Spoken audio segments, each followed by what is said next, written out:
Hai, salam sejahtera. Topik kali ini mungkin agak luar daripada kotak, technical, fundamental dan juga blueprint kewangan, kan? Financial blueprint. Iaitu sebenarnya apa yang saya nak tekankan ialah konsep rules ataupun incantations ataupun yang dinamakan sebagai affirmation. So benda ni kadang-kadang orang kata poyo gila benda ni kan. So incantation ataupun affirmation ialah satu set rules, algorithm yang kita sebut secara mulut kita, niat dekat hati kita yang kita nak buat sebagaimana yang kita rasa kita nak diprogram tersebut. Saya ulang balik. Apa yang mulut kita sebut, kan apa yang kita nak dan kita niatkan dalam hati dan juga kita nak bertindak mengikut apa yang kita cakap tu berdasarkan wording-wording ataupun ayat kita gunakan. Contoh ialah paling mudah ialah mantra kita, I always respect bigger time frame. Jadi sebelum trading tu, you masukkan incantations ataupun you masukkan affirmation ni ialah I always respect bigger time frame. Kan, I always respect. Apa lagi? Contohnya ialah you kata ialah you tak nak overtrade. Pasal masalah you sebelum ni ialah overtrade. So you sebut pada diri you kata ialah kan, aku tak overtrade. Aku tak overtrade. Aku tak overtrade. Kan? Apa lagi? Bila nak trading mungkin you masalah masuk awal. Kan you trading awal. Maksudnya you dah nampak tapi you akan cakap aku masuk masa setup. Aku masuk masa setup. Aku masuk bila City keluar. Aku masuk ketika retest selepas City keluar. So benda ni you kena buat sendiri. Saya tak tahu apa you punya formation ataupun masalah you. Tetapi kita ada set of rules. Nanti kita akan bagi tahu kemudian. Tapi point utama adalah you faham konsep formation ni. Kan? Aku bersyukur apa aku dapat. Aku bersyukur apa aku dapat sebagai contoh. Kan apa lagi? Contohnya juga ialah aku nak trading. Contohnya I always wait daily and weekly confluence. I always wait daily and weekly confluence. Kan? Benda ni sebenarnya rentetan kepada PVM sebenarnya. Kan? Rentetan kepada iaitu SOP belief dan juga psikologi trading sebenarnya. Tapi ini adalah proses aplikasi. Jadi aplikasi ni you kena buat ya. Jadi apa lagi ialah kalau loss apa you kena buat kan? I always contohnya kan forgive myself kan. I always forgive myself. Contohnya if loss happen. Contoh kan. Ataupun if I'm had loss kan. I forgive myself. Tak kisahlah bahasa Melayu ke bahasa Inggeris ke bahasa Urdu ke, tak kisah Sanskrit ke, tapi yang penting you faham benda tu kan. Jadi you kena faham, aku selalu maafkan diri aku. Aku akan maafkan diri aku jika aku loss kan.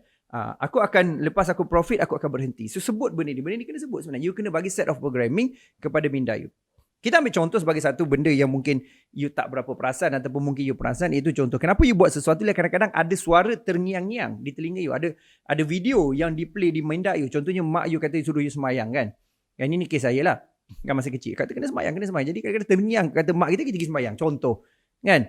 Mungkin juga perkara-perkara yang lain. Tapi point utama ialah apakah incantation ni. Saya akan bagi beberapa perkara incantations dan juga beberapa perkara affirmation. Saya akan bezakan antara pada incantation dan affirmation di sini ya.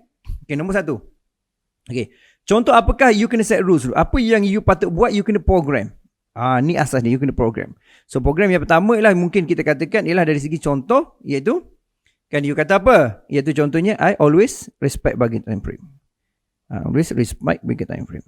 Okay, benda ni kadang-kadang poyo tapi mungkin boleh menyelamatkan you dan juga membantu you jangka masa panjang bigger time frame. Okay, contoh nombor dua apa lagi? Kan I always apa? Kan? I always katanya apa tu bersyukur kan? I always bersyukur. Tak kisahlah. Ni saya reka untuk you lah. Okay, lagi tiga ialah bersyukur berapa dapat pun kan, berapa dapat pun contoh kan. Contoh juga I always follow PVM. Follow PVM no matter what. Contoh no matter what kan. You boleh tulis macam-macam lagi. Apa lagi contohnya? Iaitu katalah nombor 4 ni kan. Katalah nombor 4 kan. Apa lagi? No matter what kan. Lepas tu apa lagi? Contohnya dari segi yang you nak kan. Contohnya you terlalu trade awal kan. Maknanya I always, tulis je, saya selalu, kita tulis ni contoh ni saya tunggu entry di daily dan juga weekly. Contoh. Kan, jadi ini semua yang saya cakap ni 1, 2, 3, 4 ni semua adalah rules ataupun program yang you kena set sendiri. Dan benda ni tak ada siapa boleh ajar sebenarnya. Maksudnya setiap orang ni unik kan. Ada kelebihan, ada kelemahan sendiri. Contohnya I always saving monthly. Kan, I always save money for my saving. Kan, contoh apa lagi? I always contohnya ialah kan kita sebut macam forgive dan sebagainya. Contohnya lah I always focus what's right for me, not what's wrong with me. Contoh. Kan you boleh sebenarnya you boleh setkan programming pada diri you Dan dalam kes ni kita buat programming untuk minda kita berfungsi dalam kita punya trading. Dulu saya dalam program saya tekankan information. Dulu orang cakap Poyo nak mampus.